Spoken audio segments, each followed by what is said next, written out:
Depois da história dos três, grande currículo, pode dizer palavrão? Pode, Puta tá liberado. currículo aí, né? Eu sou um cara bem normal do Nordeste, né? Qual parte do Nordeste, Oido? Eu sou de Garanhuns, Pernambuco, terra do Dominguinhos. Meio lá em cima, né? Ah, Eu venho da área musical. Tudo que o Terra falou aí é muito importante porque eu vivi, né? Assim, eu fui abandonado pelos meus pais quando nasci. E é como ele fala, se a gente não tem base, se a gente não tem quem cuide da gente, quem proteja, a gente passa muita dificuldade, né? sim. E eu sempre fui um jovem com muitos conflitos, né? Conflitos internos, né? Que muitas vezes as pessoas que estavam próximas de mim não sabiam, né? Caí nas drogas com 13 anos, né? Consegui segurar a onda até os 19 anos, mas de 19 para 20 anos eu me perdi mesmo. Então, assim, eu acho que um programa é pequeno para contar, mas casei com 16 anos, não tinha estrutura nenhuma. E foi só rolo, né? Só Sim. coisa errada, né? Me apegava às pessoas. E aí conheci a Fazenda da Esperança, que me estendeu a mão. Lá eu aprendi a viver novamente, né? Deixei as Fazenda da drogas. Esperança é um centro de reabilitação, no É, caso? é Show. o maior centro de reabilitação do mundo hoje, né? São mais de 160 casas. Aí então comecei minha vida lá, saí de lá, virei produtor musical, já era músico, né?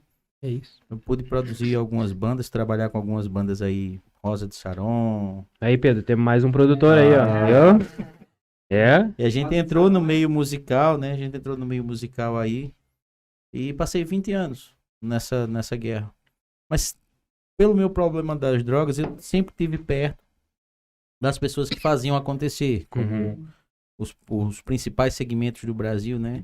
E aí me aproximei do Osmar Terra, entrei nos movimentos de direita, porque muita gente vive romantizando a droga, né? Porque maconha é legal, vai lá, fuma. Entra nessa pra você ver o inferno que você vai viver na sua vida. Não existe romance na droga, cara. Lembrando que a gente tem muitos jovens que estão olhando essa live, vão olhar porque o nosso programa é direcionado a jovens também, então... Não, então quando a gente tava aqui antes nos bastidores falando, né? Uhum. Eu tava até ali, não vou falar, não, deixa os três falarem e tal. Mas não existe romance nas drogas. Não existe. Sim. E é de um cara que virou produtor musical num meio muito prostituído, né? Cheio de droga, Sim. muita bagaceira. Era engraçado que às vezes eu conseguia montar os palcos, né? Dos caras, quando eu ia fazer festival, bem antes. E você passava uma planilha pra um cara que tinha acabado de fumar maconha, ele não conseguia montar uma bateria. Que isso? Entendeu? E aí tudo que eles falaram, toda a luta deles, quando o Terra fala, quando o Quirino fala que causam, causa mesmo. Eu vi muita gente boa ficar pelo caminho. E vi também agora recentemente um parente meu em casa também, que entrou nessa, tá esquizofrênico, você leva para um lado, leva para o outro. E os que se dizem amigos são os primeiros que abandonam. Sim. Então eu tive essa história, né? Vim com o pessoal, me aproximei do presidente Bolsonaro. Gosto sempre de contar essa história. No dia 18 de agosto, né? Ele ligou para mim e fez uma pergunta: o que a gente pode fazer pelos dependentes químicos? E aí a gente construiu um projeto. Esse projeto chegou na mão do Terra, que virou ministro, e nós viemos para a Senapred, que é a Secretaria Nacional. Nunca imaginei, cara, assim, que Deus ia me tirar lá das drogas, ia me trazer para onde trouxe. Eu acho que nunca um ex-dependente ocupou um cargo tão alto como o nosso, né? E você que está assistindo o programa, você que está nessa aqui, ó. você que tá vendo a gente aí, eu gosto sempre de dizer uma coisa pra nossa molecada. Muita gente resgatou os sonhos, assim, se apoderou dos sonhos nossos. Pra falar de pobreza, pra falar de tantas outras coisas. E essa turma do Lula e essa turma dessa canalhada toda, continuou deixando o Brasil pobre. O Bolsonaro, todo mundo diz assim, vai matar. O Bolsonaro vai matar preto, pobre, viado, gay. Tinha essa história, né? O cara que no dia 18 de agosto fez essa pergunta. Nós chegamos a 120 mil pessoas recuperadas. Se você perguntar a um ex-dependente químico se ele é a favor da liberação de droga, não é. Ele não vai ser a favor. Vai ser a favor da liberação de droga o usuário que está usando. Artistazinho que gosta... Porque, assim, apesar de ter trabalhado com artista, a classe mais hipócrita que tem no Brasil é a classe artística. Sim. Quando você pega um cara que cobra um cachê de 200 mil reais e ele paga um baterista 300 reais, esse cara sobe lá, fora Bolsonaro e tal. O artista que tá lá tocando, ele é obrigado a ficar ali, porque ele vai fazer 10 shows e vai ganhar 3 pau. Vai ganhar 3 mil. Enquanto ele vai ganhar 10, o artista vai ganhar 2 milhões. E aí tem muito cara que sobe, agita a massa, mas no final ele só quer saber do dinheirinho da Rouanet. Aí quando chega um terra lá que corta a mamata, né, eles acham ruim. Mas esse dinheiro hoje é investido nos pequenos projetos, né? Esse novo dinheiro da cultura aí que vai vir aí no segundo mandato é justamente para apoiar aquelas pessoas que merecem.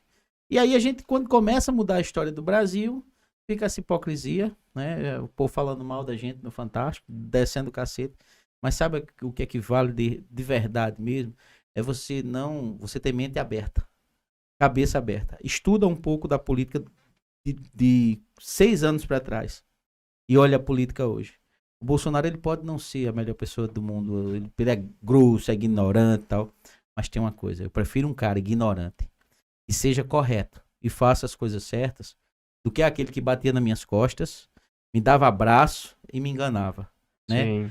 Eu prefiro hoje um governo que reze um Pai Nosso do que aquele que tira o pão nosso. Talvez seja um pouquinho porque ele tem uma linhagem de exército, essas coisas, então ele tem um linguajar mais forte também, não tem O aquela... cara é casca grossa. entendeu? Pra aguentar toda essa canalice que a gente... Esse aqui, ó, toma pau direto na internet, porque estudou, é médico e estudou tudo que a maconha faz. O outro ali também, eu já fui pra evento com ele que a turma foi avançar pra dar pau em inquilino. Porque os caras estudaram. Agora, esses caras, sabe qual é a base científica dos caras? Vozes da minha cabeça. Entendeu? Pô, não existe isso. Então, a verdade é essa, assim, falando bem diretamente pra você. Então, acorda. Eu já tive do outro lado.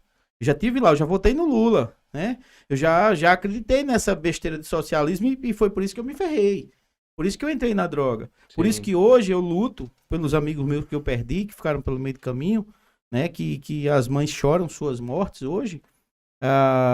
Eu luto em cada vida que a gente tá lá junto com o crime salvando, são esses caras que deveriam ter sido salvos. A gente salvou o Cabeção agora aí, há 2 semanas atrás, né? O Rafael Ilha, depois eu vou passar aí pra gente fazer um podcast com o Rafael aí. Bacana. Os caras foram lá. E ele foi proteger o cara porque ele viu o que ele passou na vida dele. Esse cara foi sangrado pela mídia. Né? Cabeção, pra quem não conhece, é aquele personagem do que era Malhação, do né? Malhação, né? E aí há 2 semanas atrás, a gente tava se falando. Se eu pegar os vídeos aqui de como o menino deixou a casa lá, ninguém acredita. E nós escondemos ele em uma clínica. Ele tá lá, se recuperando em uma clínica lá. Sabe pra quê? Pra mídia não tá lá perturbando o cara para que ele possa ter retorno à vida. Porque no final, a vida do Cabeção não importa pra grande mídia, não importa pro filhinho dele de 1 ano. Importa pra mãe e pro pai, que ele pegou uma barra pra matar o pai lá, de tão louco que tava. Então é esse o verdadeiro resultado da droga. Por isso que 2 dias depois ele tava tomando pau no Fantástico. Então, assim, essa é a luta, esse é o Edu, né, que ia se apresentar rápido. Sim. E esse é o time aqui que quer lutar por um Rio Grande do Sul sem drogas. Mais na